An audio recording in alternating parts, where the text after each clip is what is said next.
resuming air service around the nation. It's just under 25 minutes.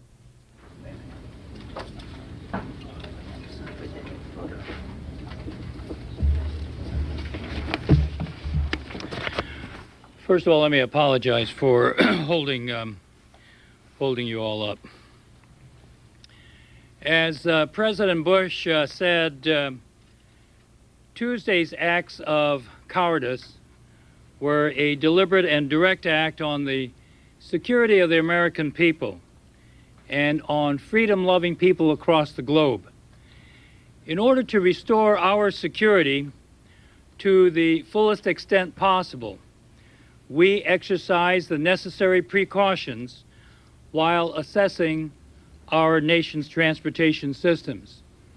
Now I am pleased to announce some good news for travelers, for our economy, and for the restoration of America's freedom of mobility. Effective 11 a.m. Eastern Standard Time today, our national airspace system will reopen to commercial aviation. At this moment, the FAA reports that we have airports starting to reopen across the country. Now, this decision was made after a series of meetings throughout the day, yesterday, and late into Wednesday night, with the White House and other cabinet officials, Federal Aviation Administrator Jane Garvey and her great team, aviation industry leaders, as well as intelligence and law enforcement representatives. I must caution everyone that a system as diverse and complex as ours cannot be brought up instantly. And so we will be reopening airports and airlines will be resuming their flights since as they meet the new security measures that we are now imposing. Additional airports will be opened only after they meet the new stringent security measures.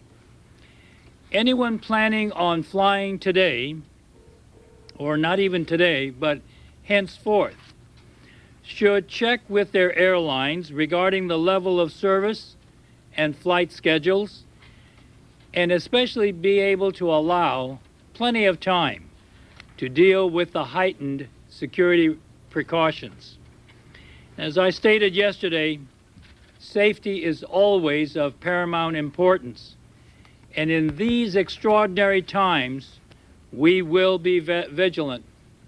Therefore, I have ordered a variety of security measures to be instituted at our nation's airports upon reopening to improve the security of our national aviation system.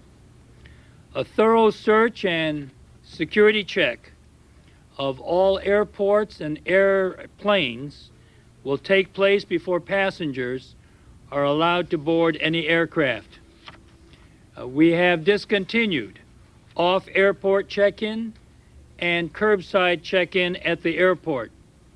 All passengers will be required to go to the ticket counters to check in. We must reserve boarding areas for passengers only, and only ticketed passengers will be allowed to proceed past airport screeners. And all vehicles near airport terminals will be monitored more closely. We experienced an unprecedented assault on our commercial aviation system. And in times such as these, we will use all available resources to ensure the safety of our travelers. Agents from the Department of Justice and from the Department of Treasury will be deployed to airports across the country. The added presence of these officers will augment our existing heightened security procedures, serving as a visible reminder of our strong commitment to protect the safety of the American people and the traveling public. Again, I strongly urge all passengers to allow plenty of time to deal with the heightened security procedures and also to exercise patience with airport and airline employees and security personnel. Finally, let me say this. From this day forward, we are operating with tightened security. In the weeks and months ahead, we will do all that we can to ensure that the safety of the American aviation system is in place. We will not allow this enemy to win the war by restricting our freedom of mobility. I wish again to express my hope that all Americans will heed the President's call to keep the victims and their families in our prayers and our thoughts as we go about the task of recovering and rebuilding. I will now take questions. What is the situation now with general aviation, with business aviation, and the cargo carriers? First of all, the cargo carriers are not being differentiated from the commercial passenger airliners. There are certain requirements being put on them in terms of security and safety measures, but they are back in the air again effective 11 a.m.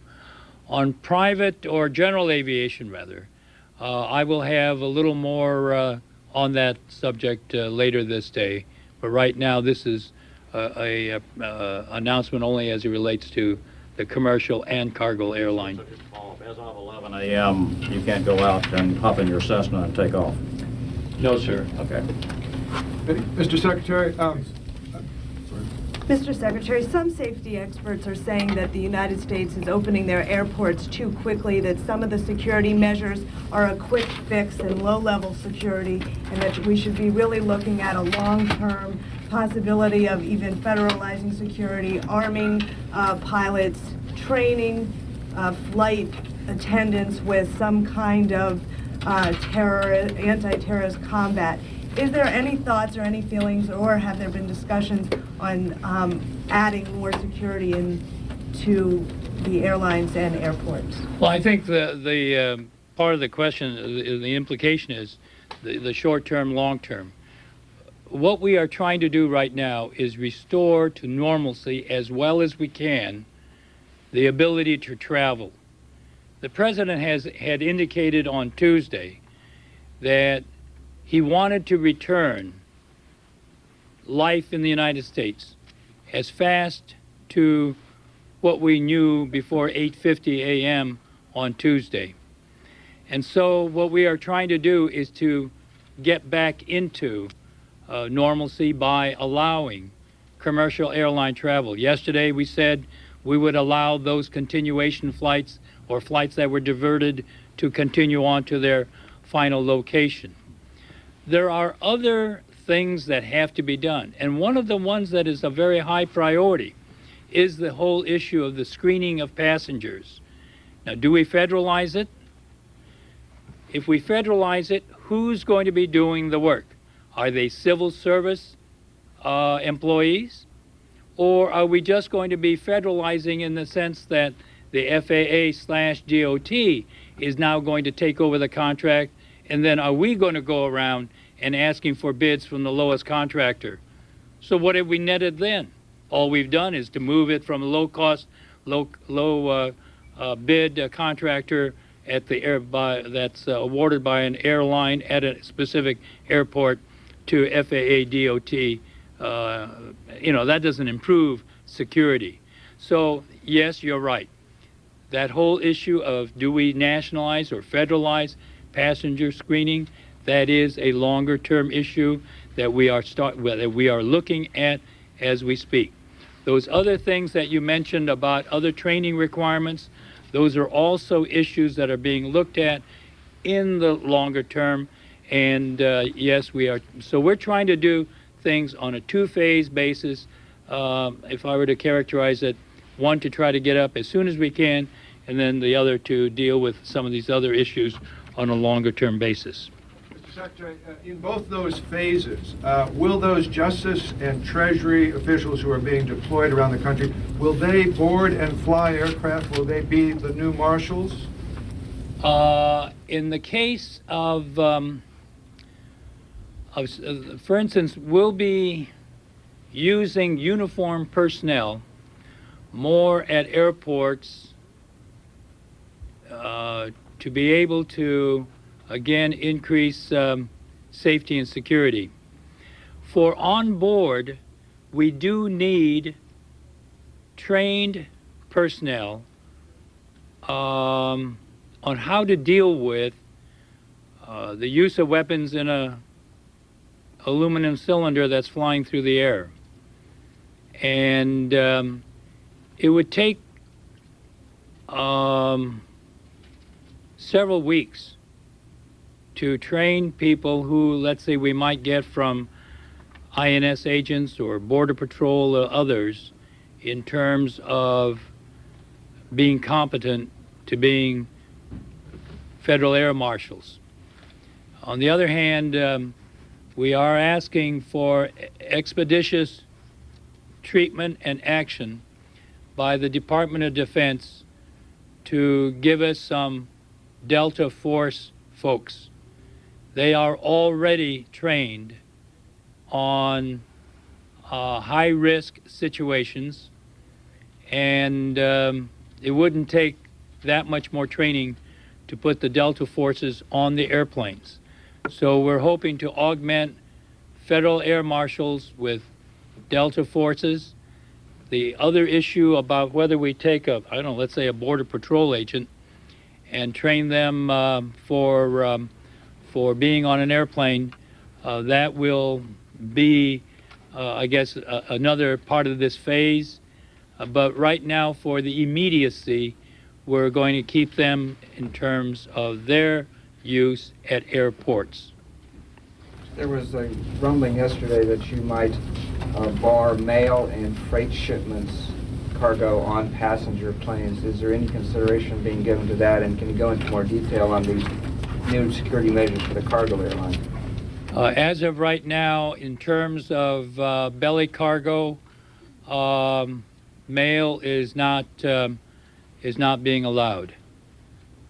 What about other types of? And as far as cargo airlines, let's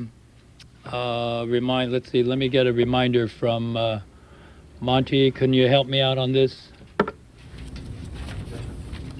Monty, why don't you come on and help me out on cargo and mail on cargo airlines. Okay, I'm Monty Belger with FAA. First on cargo airlines, as the Secretary said earlier, they will be permitted to operate today just as passenger aircraft will. There are some security procedures that we're asking them to take.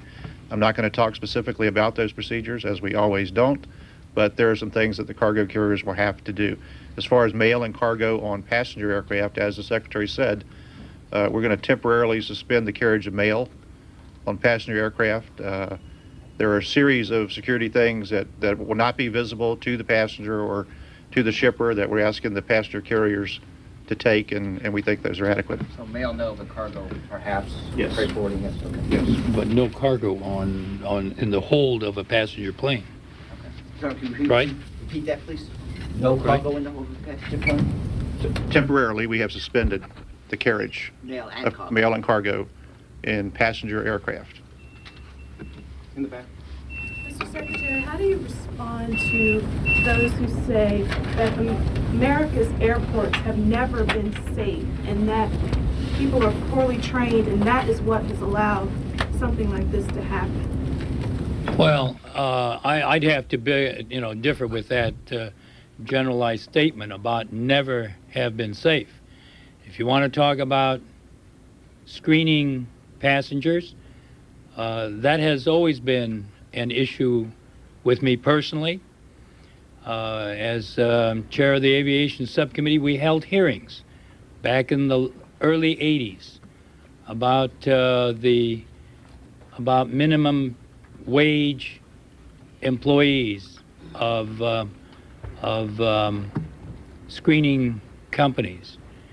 We have right now pending a rule that allows the FAA to undertake increased scrutiny and increased requirements on passenger. Somebody calling me? It's an open radio, we apologize. On increased requirements on screening passengers by these company employees. You know, when I go through an airport and I see an employee standing there who's about to, and they've got their shirt like this, I know they just got hired because that shirt is too long for them. But they just got hired. They haven't been trained very well. Well, somehow we've got to get the standards. If screening is a problem, and I think it is a problem, we've got to get those standards up. To me, federalizing, earlier as the question was asked, federalizing is not necessarily the answer, unless someone really means that it's going to be federal civil service employees doing this. I'm not sure Congress is willing to accept that kind of additional cost to be borne by the taxpayers. On the other hand, if we take it on our own and then we charge it back to the airlines, given the shaky condition of airlines right now, financially, I'm not sure that that's a healthy thing for economy. But I would take issue with someone saying that our airports have never been safe. If you want to talk about screening, I'm willing to deal with that issue.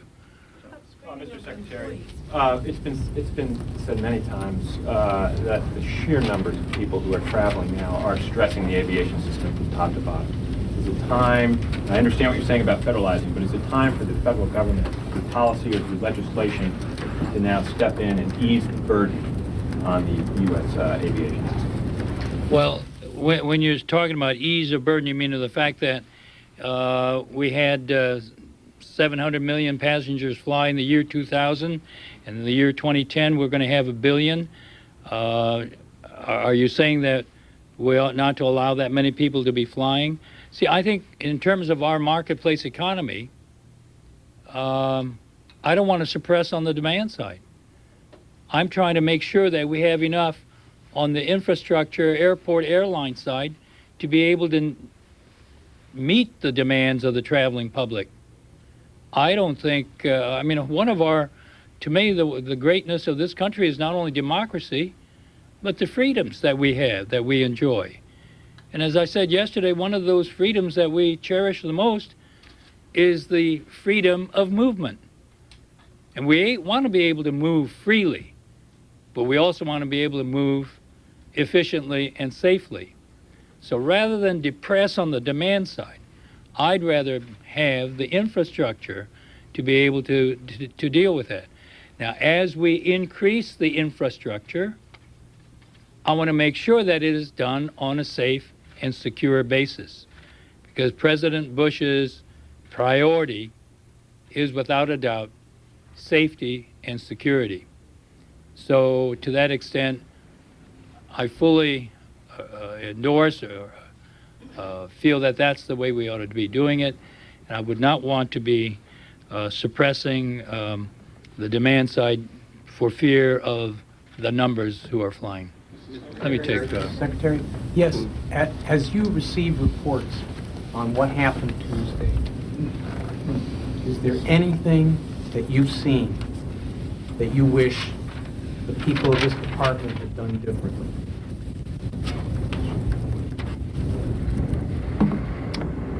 Oh, you know, I suppose those kinds of what ifs and could haves and should haves, I really don't want to get into that. We've got 47,000 employees in the FAA who on Tuesday, in terms of especially the air traffic control element of it, just performed superbly. You know, when that first plane went down at 8:50, and then 17 minutes later the second one went, and then 23 minutes later the third one we lost. One is an accident, two is a trend, three is a program. And when that third airplane went down is when I said to the FAA, shut it down. Bring every airplane in the air to the ground. And at that point, we had over 2,100 airplanes in the air. And in less than 2 hours, we brought every one of those airplanes. The air traffic control system, air traffic controllers, brought those airplanes down safely in some airport. And so to me, are there things that could have been done differently? Sure, I suppose. There are things I wish I had done differently on Tuesday maybe, or Monday, or last month. Those I'd rather not get into. I really want to be able to work as we have been on Tuesday, devising the new security and safety programs for airports, for airlines, to be able to get back into the air. To me, I think the airlines, their flight deck crews, the air traffic controllers performed superbly on Tuesday. And I don't want to take anything away from what they did on Tuesday. To me, to have them bring down 2,100 planes safely at some airport across this great country of ours, to me was a great feat. And I don't want to detract from anything that they did on Tuesday. And yet, you're right. We're looking at those things as to what happened, and are there lessons to be learned? I'm quite sure we will find lessons that we should learn from in terms of what happened on Tuesday, and we will be applying those. Thank you very, very much. We'll have further developments on the GA and other issues later today, and we'll notify you through the usual means. Thank you. Now the latest update from the Justice Department on the